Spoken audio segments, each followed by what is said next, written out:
بسم اللہ الرحمن الرحیم۔ حضرت آدم علیہ السلام ماں باپ کے بغیر پیدا کیا۔ حضرت نوح علیہ السلام دنیا کو ختم کر کے صرف اللہ کو ماننے والوں کو بچایا۔ حضرت ابراہیم علیہ السلام 40 دن آگ میں رکھ کر حفاظت کی۔ حضرت اسماعیل علیہ السلام ذبح ہونے سے بچایا اور آب زمزم کا تحفہ دیا۔ حضرت یونس علیہ السلام 40 دن مچھلی کے پیٹ میں رکھ کر حفاظت کی۔ حضرت زکریا علیہ السلام بڑھاپے میں بیٹا ہونے کی خوشخبری سنائی۔ حضرت داؤد علیہ السلام لوہے کی موم کی طرح نرم کر دیا۔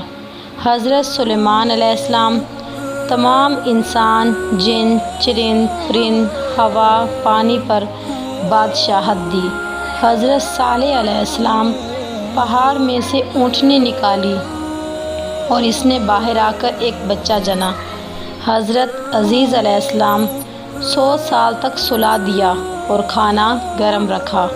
حضرت یوسف علیہ السلام غلامی کی زندگی میں جیل بھیجا اور اسی ملک کا بادشاہ بنایا، خوابوں کی تعبیر جیسی دولت عطا کی۔ سبحان اللہ۔